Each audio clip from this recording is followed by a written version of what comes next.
Good morning everyone and welcome to my YouTube channel Amit Bhagat English.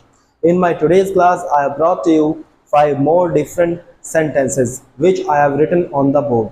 So guys, look at the board and learn how we can translate them into English and how we can speak them with fluency.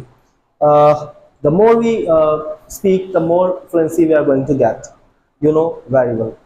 तो बच्चों चलिए इन sentence को हम बोलते हैं, इन sentence को English में translate करते हैं और साथ ही साथ हम इनकी प्रैक्टिस भी करते हैं। तो पहला सेंटेंस है खेलते खेलते बच्चा छत से गिर गया। यहाँ पर देखिए बच्चा छत से गिर गया, इसमें कोई भी बड़ी बात नहीं है, आप इसको इंग्लिश में ट्रांसलेट कर सकते हैं। लेकिन जो डिफरेंट चीज़ मैं आपको देता हूँ हर एक सेंटेंस में वो ये है, जैसे खेलते खेलते, खेलते खेलते बच्चा नीचे गिर गया या बच्चा छत से गिर गया, लिखते लिखते मैं थक गया, लिखते लिखते मैं थक गया। तो इस तरह के जो रिपीटेशन होता है शब्दों का खेलते खेलते, तो इसका जो सेंस आता है ना बच्चों, वो आता है खेलते समय या पढ़ते समय या लिखते समय, लिखते लिखते। तो हम इस चीज को इंग्लिश में कैसे बोल सकते हैं, कैसे लिख सकते हैं? हम लिखते हैं सबसे पहले वाइल। क्या लिखेंगे बच्चों? वाइल। और जो भी एक्शन है उसमें आईएनजी फॉर्म का प्रयोग करेंगे तो हो जाएगा वाइल प्लेइंग। और जो आगे का सेंटेंस है आपको अच्छी तरह उसको ट्रांसलेट करना आता है, बोलना आता है, बोल सकते हैं। बड़े अच्छे बच्चे आप समझ गए हैं पहले भी इन बातों को कि पास्ट इंडेफिनिट सेंटेंस है, इसमें हम सेकंड फॉर्म का यूज करके इंग्लिश में बोल सकते हैं। जैसे द चाइल्ड सेकंड फॉर्म यहां पर यूज हम करेंगे बच्चों fell off the roof, fell off the roof. तो child fell off the roof, बच्चा छत से गिर गया। देखिए यहाँ पर हमने फेल के साथ में ऑफ प्रीपोजिशन का यूज किया है। इसका कारण होता है, इसका कारण है जब भी कोई ऐसी घटना हो जाती है जो कि नेचुरल ना हो, तो वहां हम गिरने के लिए फेल या फॉल के साथ ऑफ का यूज करते हैं। लेकिन अगर घटना नेचुरल हो, जैसे पेड़ से पत्ता गिर जाता है तो वो नेचुरल घटना होती है, वो गिरना ही है, तो वहां हम फेल या फॉल के साथ में फ्रॉम का यूज करते हैं। चलिए अब हमारा नेक्स्ट सेंटेंस है संभल कर चलो, कहीं ऐसा ना हो तुम गिर जाओ। संभल कर चलो, ये देखिए कहीं ऐसा ना हो, कहीं ऐसा ना हो। इस बात को हम इंग्लिश में कैसे लिख सकते हैं, कैसे बोल सकते हैं, ये हमें अब सीखना है। तो चलिए देख लेते हैं। संभल कर चलो की इंग्लिश आपको पता ही है, walk carefully, walk carefully, walk carefully. ये हो गया संभल कर चलो, वॉक केयरफुली। तो इतने में कोई दिक्कत आपको है नहीं, लेकिन ये कहीं ऐसा ना हो जाए, इसको हम कैसे इंग्लिश में बोलते हैं और कैसे लिखते हैं? देखिए इसके लिए हमारे पास एक शब्द है लेस्ट। क्या है? लेस्ट। Walk carefully, lest. अब अगला सेंटेंस यहां तक देखिए कहीं ऐसा ना हो, उसके लिए हमने क्या यूज कर लिया बच्चों? लेस्ट। ठीक है, LEST। तुम गिर जाओ, यू।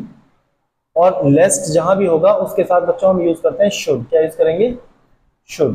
नॉट हमारा इसी में ही आ गया है, तो इसलिए हमें नॉट लगाने की जरूरत वहां पर नहीं है। You should fall down. तो क्या हो जाएगा? Walk carefully लेस्ट you should fall down. कहीं ऐसा ना हो कि इंग्लिश क्या होती है बच्चों? लेस्ट, LEST। चलिए नेक्स्ट हमारा सेंटेंस है, मैं उसकी सहायता करूंगा बशर्ते वह परिश्रम करे, बशर्ते वह परिश्रम करे। यहाँ पर जो नया शब्द हमें मिला है वो मिला है बशर्ते। बशर्ते की जो इंग्लिश होती है वो होती है बच्चों प्रोवाइडेड दैट। क्या होती है? Provided that. तो मैं उसकी सहायता करूंगा, आई विल सपोर्ट हिम, या आप जो भी लिखना चाहें help him, I will support him या हेल्प हिम, जो भी आप लिखना चाहें। Provided that, provided that he works hard। यहां हमने इस सेंटेंस को प्रेजेंट इंडेफिनिट में लिखा, I will support him provided that he works hard.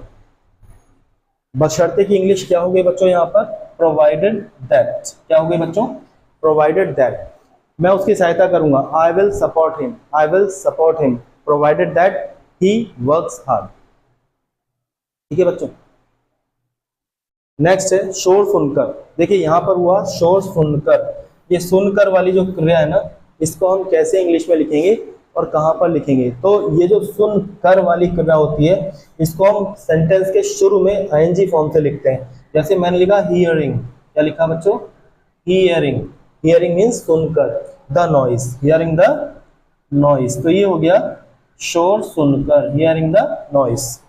बच्चा रोने लगा, द चाइल्ड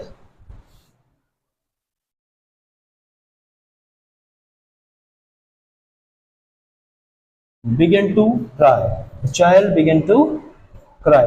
जहां भी इस तरह का सेंटेंस आ जाए, शोर सुनकर, शोर सुनकर, उसे देखकर, खतरा देखकर, तो वहां पर क्या होगा, शुरू में ही हम आईएनजी फॉर्म का यूज करेंगे और उसके बाद बचा हुआ सेंटेंस हम जैसे हमने लिखा है टेंस और सेंटेंस के according, the child began to cry. जैसे मैंने कहा उसे देखकर, या चोर को देखकर, या पुलिस को देखकर, पुलिस को देखकर चोर भाग गया, सीइंग द पुलिस, कॉमा, अगर आप लिख रहे हैं तो ये कॉमा आ जाएगा, ब्रेक आ जाएगा, वरना थोड़ा सा आप बोलते समय ब्रेक ले सकते हैं। Seeing the police the thief ran away. Next है वह मेरी बात पर हंसने लगा, वह मेरी बात पर हंसने लगा। तो वह मेरी बात पर हंसने लगा, ये एक अलग ही वर्ड है, मेरी बात पर हंसने लगा। हम कैसे इंग्लिश में लिखेंगे, ही लगा मतलब began to, he began to go behind, go behind होता है हंसने लगा।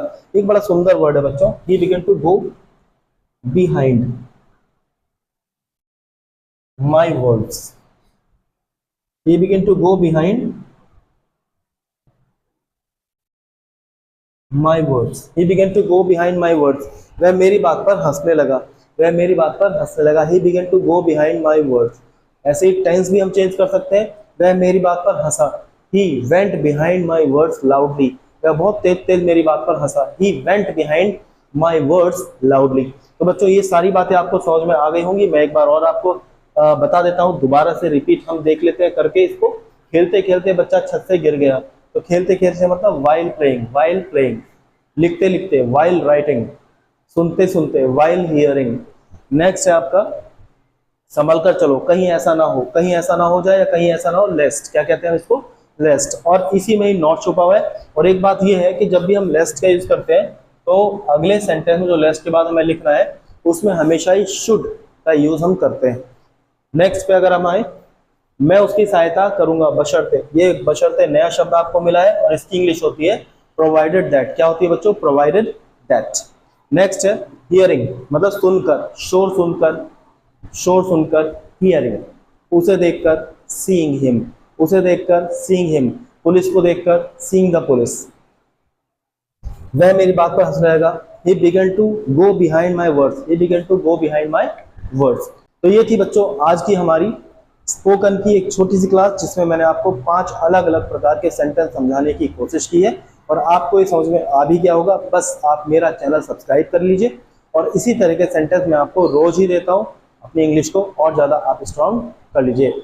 अपना ध्यान रखिएगा बच्चों। आज के लिए इतना ही, नमस्कार।